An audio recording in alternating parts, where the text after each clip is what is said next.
بسم اللہ الرحمن الرحیم۔ شروع اللہ کے نام سے جو بڑا مہربان نہایت رحم والا ہے۔ مزید اسلامی واقعات سننے کے لیے ہمارے چینل کو سبسکرائب کریں۔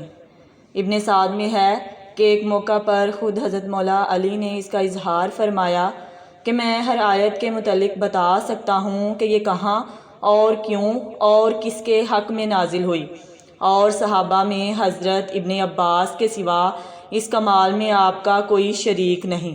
چنانچہ ان تمام تفسیروں میں فن کا مدار روایتوں پر ہے۔ مثلا ابن جزیر طبری، ابن ابی حاتم اور ابن کثیر وغیرہ میں بکثرت آپ کی روایت سے آیات کی تفسیریں مقتول ہیں۔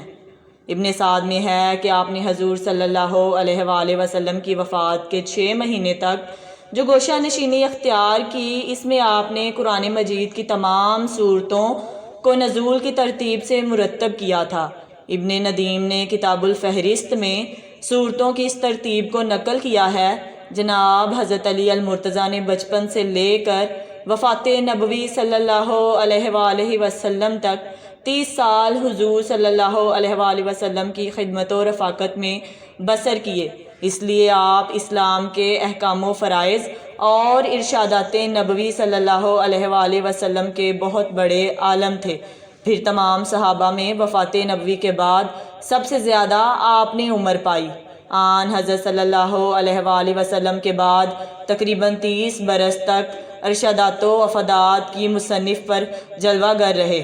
مشکل سے مشکل اور پیچیدہ سے پیچیدہ مسائل کی جڑ تک آپ کی نقطۂ نظر آسانی سے پہنچ جاتی تھی۔ یمن میں آپ نے 2 عجیب و غریب مقدمات کا فیصلہ کیا۔ یمن نیا نیا مسلمان ہوا تھا، پرانی باتیں ابھی تازہ تھیں۔ ایک دفعہ ایک عورت 9 مولود بچے کو لے کر 3 مردوں کے ہمراہ حضرت مولا علی کی بارگاہ میں پیش ہوئی۔ ان تینوں مردوں کا یہ دعویٰ تھا کہ عورت کے ہاتھ میں جو بچہ ہے وہ میرا ہے۔ حضرت مولا علی رضی اللہ تعالیٰ عنہ نے اس عورت سے فرمایا کہ کیا تم بتا سکتی ہو کہ یہ بچہ کس کا ہے؟ اس عورت نے کہا، یا علی، میں کس طرح بتا سکتی ہوں؟ میں یہ اقرار نہیں کر سکتی۔ میں نے ان تینوں مردوں کے ساتھ ہم بستری کی ہے، مجھے نہیں پتا کہ یہ کس کا حمل ٹھہرا تھا، یہ بچہ کس مرد کا ہے۔ میں آپ سے عرض کرتی ہوں کہ آپ میری اس غلطی کو معاف کر دیں۔ پاس بیٹھے سب لوگ سکتے میں آ گئے اور کہنے لگے کہ آج تو علی بھی فیصلہ نہ کر پائیں گے۔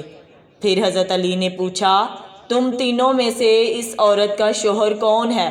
ان تینوں مردوں میں سے ایک مرد نے ہاتھ کھڑا کیا تو آپ رضی اللہ تعالیٰ عنہ نے فرمایا کہ کیا تم حلفاً کہہ سکتے ہو کہ یہ بچہ تمہارے نطفے سے بنا ہے؟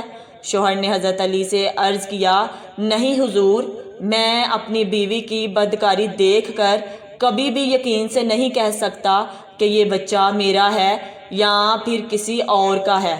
وہاں بہت سے لوگ بیٹھے ہوئے تھے، وہ اس بات کو سوچ رہے تھے کہ بہت ہی پیچیدہ مسئلہ ہے، اس کا حل کس طرح سے ہوگا۔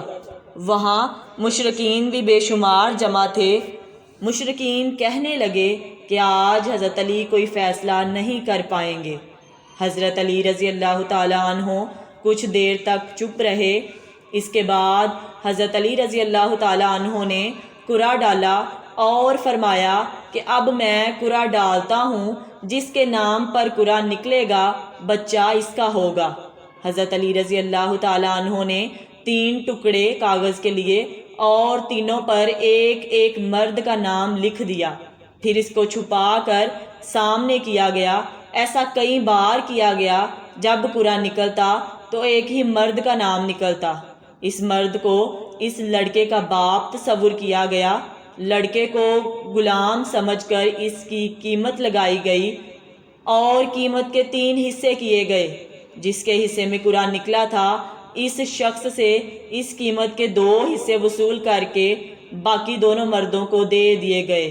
جب یہ بات حضرت محمد صلی اللہ علیہ وآلہ وسلم تک پہنچی تو حضرت محمد نے بھی فرمایا کہ اگر یہ مسئلہ میرے پاس آتا تو میں بھی اس مسئلے کا حل اسی طرح کرتا جس طرح حضرت علی رضی اللہ تعالیٰ عنہ نے حل کیا ہے۔ ایک روایت میں اس طرح بیان کیا گیا ہے کہ حضرت عمر فاروق کے زمانے میں قدامہ بن مظعون نے شراب پی تو حضرت عمر نے اس پر حد جاری کرنے کا حکم دیا۔ قدامہ نے کہا مجھ پر کوئی حد نہیں ہے، کیونکہ اللہ تعالیٰ کا فرمان ہے کہ ایمان لانے والوں اور عمل کرنے والوں پر کوئی حرج نہیں ہے جو کچھ انہوں نے کھایا پیا۔ میں مہاجرین اولین اور مجاہدین بدر میں سے ہوں۔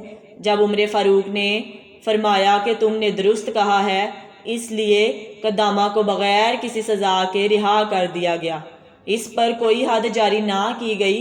یہ بات جب حضرت مولا علی کو پتہ چلی تو وہ حضرت عمر کے پاس آئے۔